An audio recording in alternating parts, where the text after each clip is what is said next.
पुण्याचा देखील आढावा घेतला, सोलापूरचा घेत आहे आणि काय परिस्थिती आहे लोकसभेची, काय वातावरण वाटतं? संपूर्ण महाराष्ट्रामध्ये महायुती भक्कमपणे निवडणूक लढता आहे.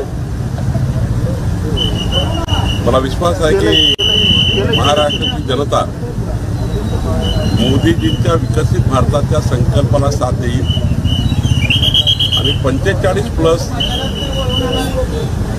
खासदार मोदीजींना समर्थन देण्याकरता निवडून येतील, महायुतीचे निवडून येतील आणि तिसऱ्यांदा मोदीजी प्रधानमंत्री होताना महाराष्ट्राचा मोठा वाटा आहे. खरं तर आपण काल माढ्यामध्ये देखील होतात. माढा लोकसभा मतदारसंघामध्ये काल धैर्यशील मोहिते पाटलांनी पवारांची भेट घेतली. उमेदवारी जवळपास निश्चित आहे. याचा फटका आपल्याला बसेल का? आणि त्यांनी राजीनामा देखील आपल्याकडे सुपूर्द केलेला आहे धैर्यशील मोहिते पाटलांनी. त्यांचा राजीनामा मला आज मिळाला आहे. त्यांचा राजीनामा मी स्वीकारलेला आहे आणि आता आम्हाला आमची निवडणूक आम्ही लढणार आहोत. त्यामुळं त्यांनी त्यांचा निर्णय घ्यायचा. ते मोहिते पाटील कमी पडले की बीजेपीचे लोक कमी पडले का, की मोहिते पाटील एवढं सगळं देऊनही तुम्हाला सोडून गेले? शेवटी त्यांचा निर्णय त्यांनी केला आहे. आमच्याकडनं आम्ही कुठेही कमी पडलो नाही. आमच्याकडनं त्यांची प्रतिष्ठा, मान सन्मान नेहमी उंच ठेवण्याचा आणि त्यांच्या पाठीशी राहण्याचा, त्यांची प्रतिष्ठा जी आहे ती प्रतिष्ठा जपण्याचा प्रयत्न आम्ही केला. पण त्यांना शेवटी मोदींच्या निवडणुकीमध्ये त्यांनी असं राजीनामा देणे वगैरे योग्य नव्हतं, पण त्यांनी निर्णय घेतला आहे. शेवटी जनता जी आहे ती मोदींच्या पाठीशी उभी आहे. रणजित यांची काय भूमिका आहे? रणजित सिंह मोहिते नाराजी आहे, म्हणजे नाराजी म्हणण्यापेक्षा ते देखील राजीनामा देणार आहे त्यांच्या विधान परिषदेचा. काय परिस्थिती त्या संदर्भातला काय आपल्याकडे? याबद्दलचं काही मला रणजित सिंग मोहिते पाटील बोलले नाही आहे. त्यांची भूमिका महायुतीच्या सोबत राहण्याची आहे आणि मला वाटतं ते महायुतीसोबत राहतील. तर तुम्हाला काय बोलले का? करणार नाही का किंवा त्यांना त्या संदर्भातलं काही हे करणार का? रणजित सिंह मोहिते पाटील महायुतीसोबत राहतील असं मला वाटतं. तुमच्या मोठा डाव टाकल्याचं बोललं जात आहे. कशा पद्धतीने बघताय माढा? याला काही डाव वगैरे म्हणत नाही. शेवटी आमच्याकडे खूप पक्षप्रवेश होतात. शेवटी प्रत्येकाचं मन आम्ही राखू शकत नाही.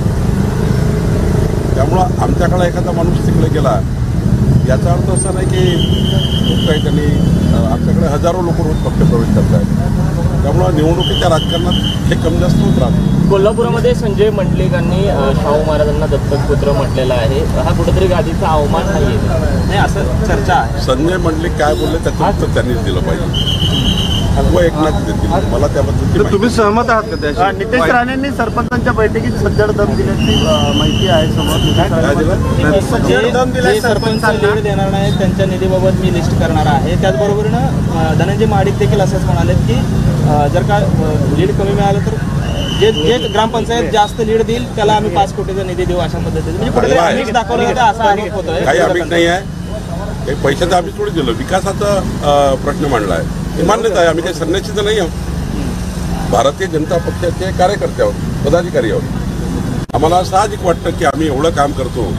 मोदीजी मी संपूर्ण आयुष्य देशाकरता दिलं आहे, समाजाकरता दिलं, जनतेकरता दिलं. साहजिक वाटतं की या गावात आम्हाला मतं मिळाले पाहिजे. शेवटी मतं मिळण्याकरता आम्ही काम करतो ना. शेवटी लोकशाहीमध्ये हाच आमच्या सर्वांचा प्रॉफिट असतं की आम्ही जे काम करतो सकाळपासून संध्याकाळपर्यंत 4 मतं आम्हाला मिळावे आणि त्यामुळे 4 मतं मिळाले पाहिजे याकरता केलेली भूमिका ही मान्यच आहे. आणि त्यांनी काय म्हटलं हे खरं आहे की जे गाव आमच्या पाठीशी राहतं त्या गावात दिलंच पाहिजे. नाही पाठीशी त्यालाही देऊ. ज्यांनी मत दिलं त्याचे धन्यवाद, ज्यांनी नाही दिलं त्याचे धन्यवाद. ज्याने दिलं त्याचेही काम करू, नाही दिलं त्यांचेही काम करू. साहेब नरेंद्र साहेब मोदी पीएमला येत नाही आहेत आणि गल्लीतले ते गुंड आहेत, त्या मोदींचाही विनाश होणार असं प्रकाश आंबेडकरांनी म्हटलेलं आहे. जेव्हा मोदीजींना असे नेते शिवाय येतात किंवा शिवीगाडी करतात, मोदींचे वडील काढतात, त्यांची आई काढतात किंवा गल्लीतला नेता म्हणतात, हे समजून जायचं की मोदीजी अबकी बार 400 पार होणार आहे. त्यामुळं पायाखालची वाळू घसरल्यावर असे त्या ठिकाणी स्टेटमेंट येत राहतात. माझे खासदार जे आहेत गजानन कीर्तीकर जे आपले सहयोगी पक्षाचे खासदार आहेत ते असं म्हणतायत की तुम्ही संसद ताब्यात घ्या, 400 पार करा नाही तर संसद ताब्यात घ्या, पण जे ईडी लावण्याचा जो प्रकार आहे तो बंद करा, कुठेतरी भाजपने आणलेली ही संस्कृती असं उपरोधिक टोला त्यांनी लगावला आहे. यापेक्षा जास्त कारवाया काँग्रेस सरकारच्या काळात झाल्या चिदंबरम असताना, आणि ह्या कारवाया काही भाजप करत नाही. तुमच्या सर्च रिपोर्टमध्ये येतं. आजकाल तर इन्कम टॅक्सचं आपल्याला नेहमी प्रत्येक वर्षी भरावं लागतं. कमी जास्तपणा आढळला त्या ठिकाणी चौकशी करता येतं, आणि चौकशी तर आमच्याही झाल्या आहेत. चौकशा प्रत्येकाच्या होतात. महाविकास आघाडीने आमच्या चौकशा केल्या 50-100 लोकांच्या.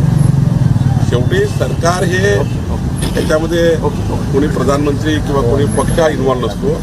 त्यांच्या रोजच्या प्रॉफिटवरनं त्यांच्या जे काही आपण जे सरकारकडे हिशोब देतो मालमत्तेचा वगैरे, त्या ठिकाणी दिसतं सरकारला, याला त्या यंत्रणाला, त्या यंत्रणा त्या दृष्टीने निर्णय करतात. तर एक असा प्रश्न आहे की पुढच्या काल म्हणाले आणि प्रफुल्ल पटेल म्हणाले की शरद पवारांनी 2014ला एनडीएमध्ये येण्याचा प्रयत्न केलेला होता. काय नक्की तर ते आपण काय सांगा? मी त्याचं साक्षी नाही, त्यामुळं उंबड साहेब जे बोलले असते त्यावेळेस त्यांना ते माहिती असतं. मी बोलले असते. तिसऱ्या टप्प्यातील आज अर्ज भरण्यास सुरुवात झालेली आहे. मात्र सातारा, सिंधुदुर्ग आणि रत्नागिरीचा माहितीचा तेढा अजून सुटलेला नाही. काही काळजी करू नका.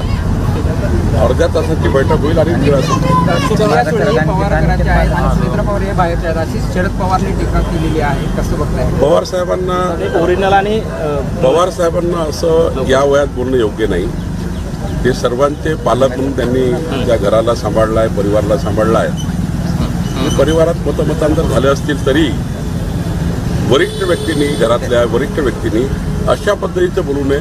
शेवटी मी त्यांना सल्ला देणं इतका मी मोठा नाही आहे, पण जे काही संस्कार संस्कृती आहे महाराष्ट्राची आणि देशाची आहे किंवा पारिवारिक संस्कृती आपली आहे, त्या संस्कृतीमध्ये मोठ्या माणसांनी घरातल्या कुठल्याही लहान माणसाबद्दल थोडं आदरानेच बोललं पाहिजे असं मला वाटतं.